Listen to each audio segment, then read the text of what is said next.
Every time I need to dig a hole in my world, I have to place down 165 solid blocks.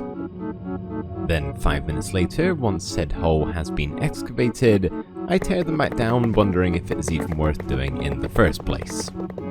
Well, I've had enough. I don't want to build any more beacon pyramids. Instead, I want to be able to boost my entire mountain base with haste 2 at the push of a single button. That is the plan for today, which obviously is going to require a lot of beacons, and right now, this is the only one I have to my name.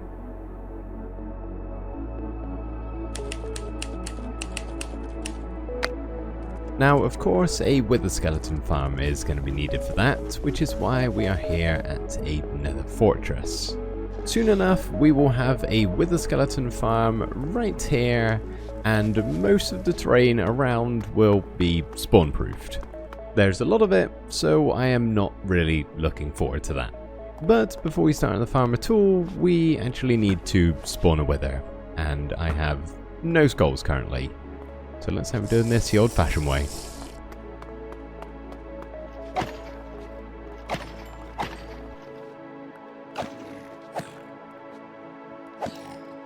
With any luck, that would have been the last time that I'll have to grind out wither skulls that way. In case you hadn't figured it out, we need the skulls for wither roses. They're pretty important for making wither skeleton farms, so we need to go back to the base and find some worthy sacrifices. Luckily, a group of chickens have kindly volunteered, or more specifically, I should say, their offspring have.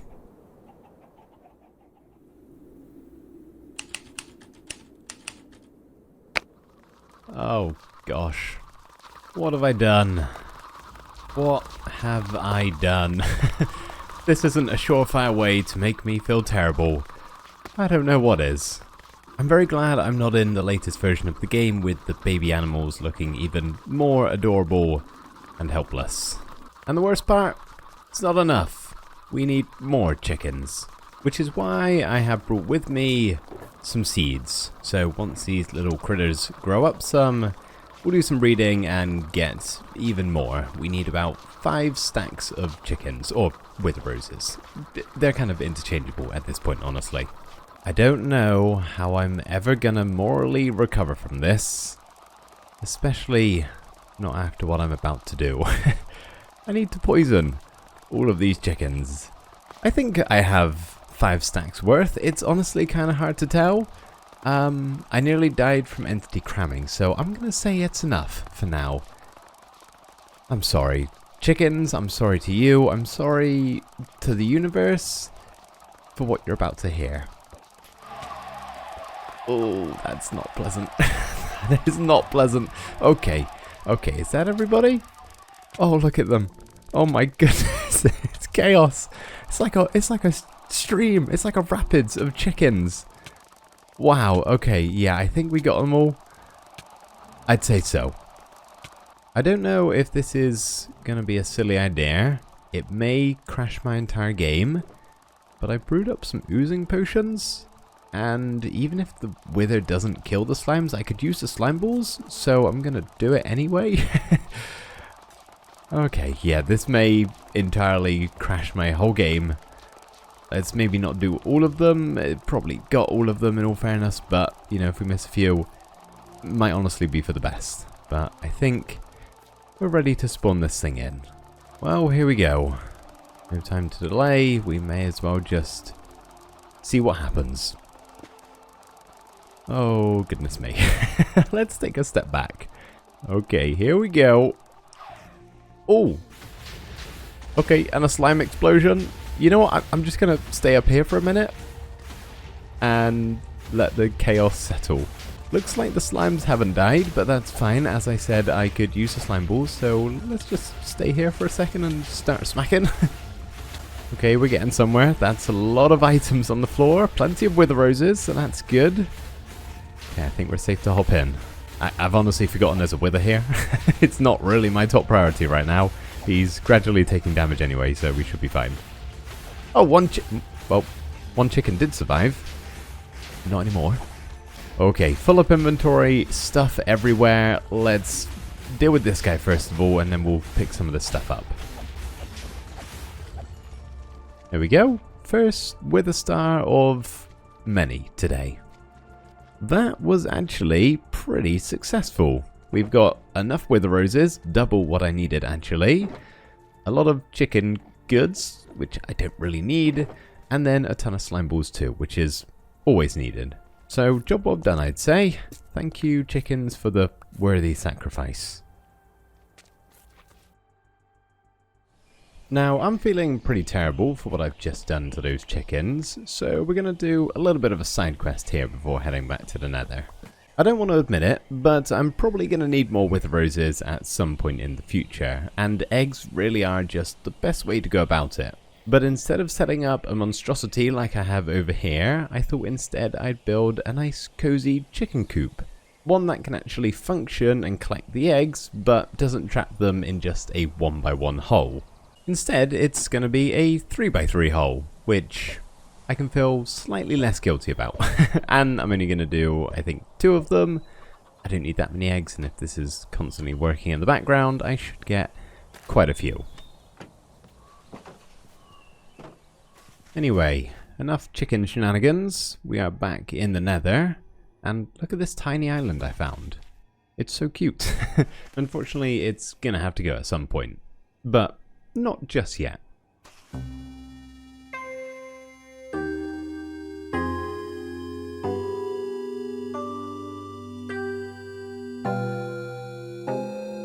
So this is actually my own design, and that probably means there's going to be some flaws. Like that, the iron golem not spawning in. Is that because the bars are here? Probably. Oh goodness, I'm breaking the whole thing. There we go. That's better. Stay right there, buddy. Please.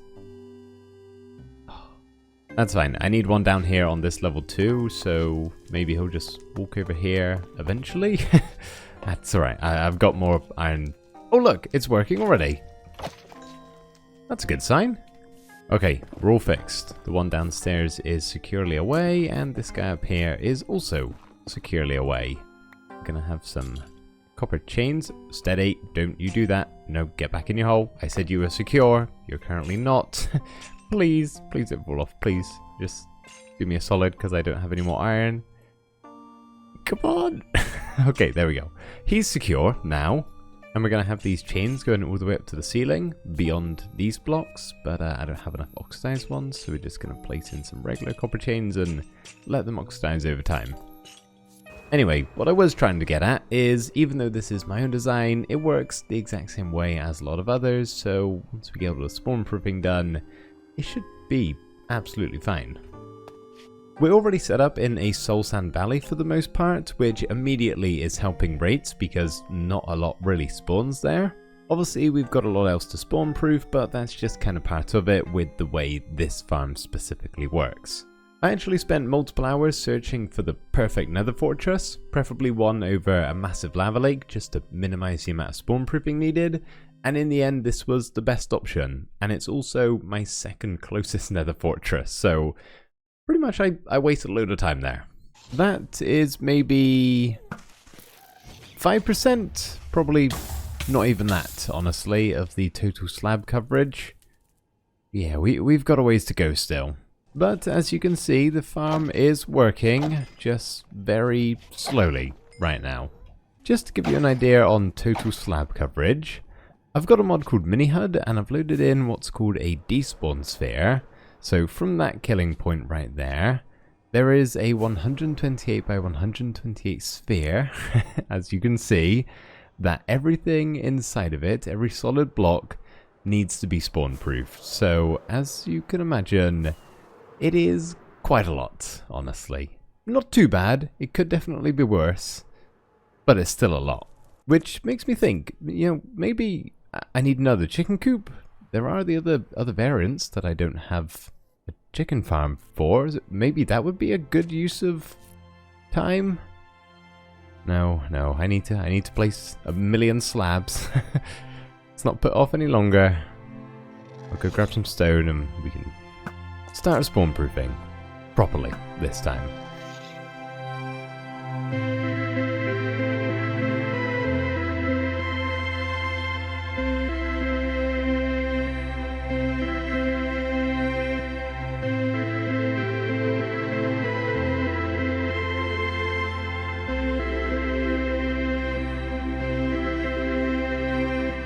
It has been a few days.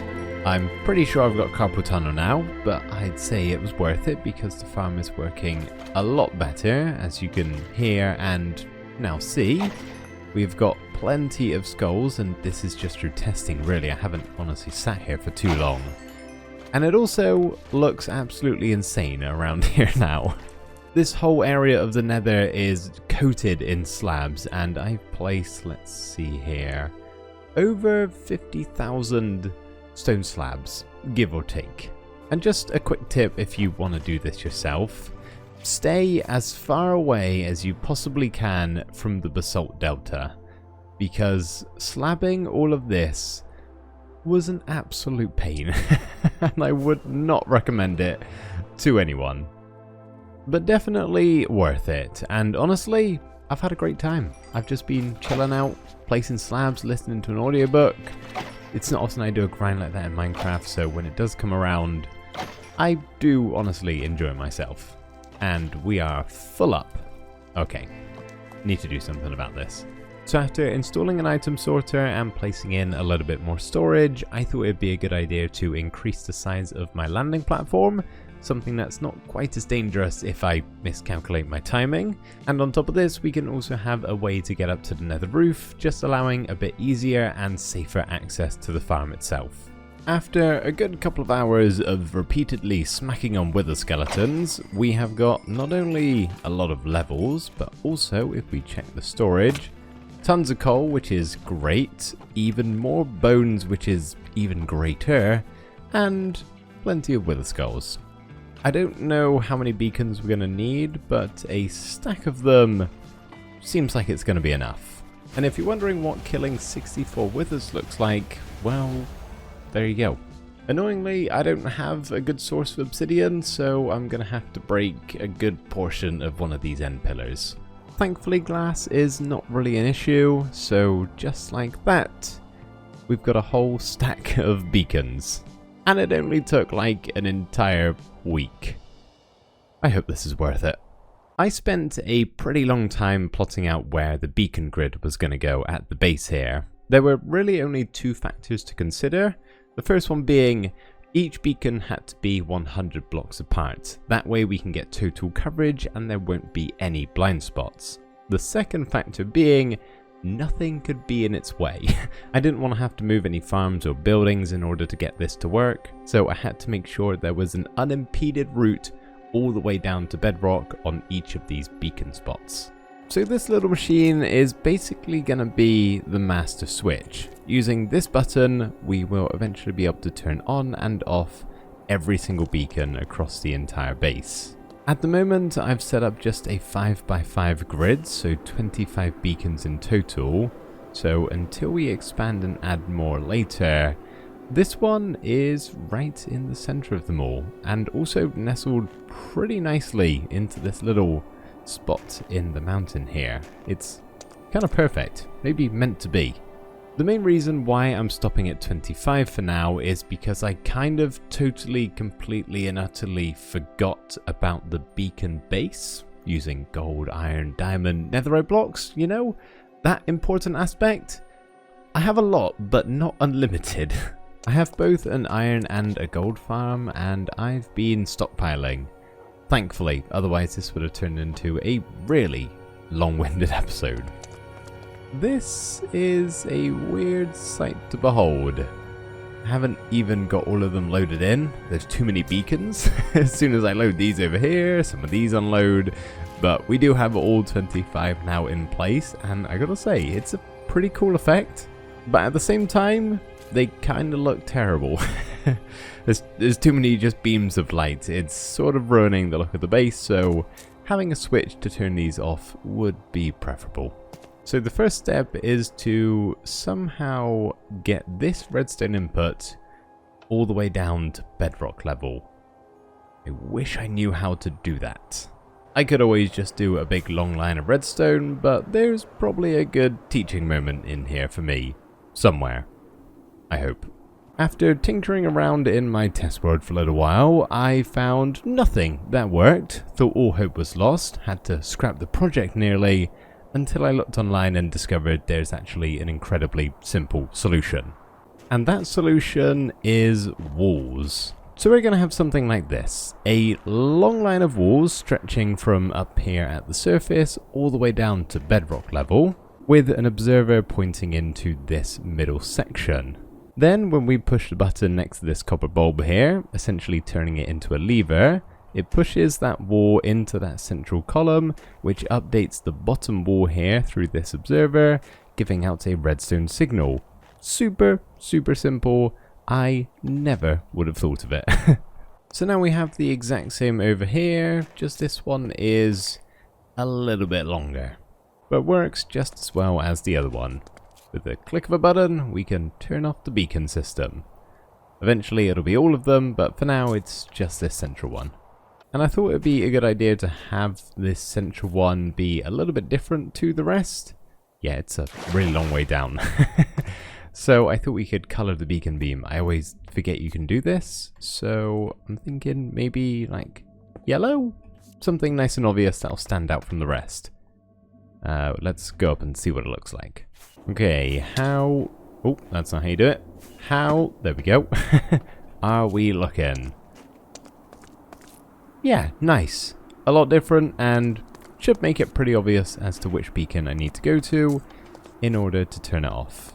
So down the bottom here, it is pretty much exactly the same. We have two observers this time though. One of them goes to the central beacon, which is just going to push this across to block the beam.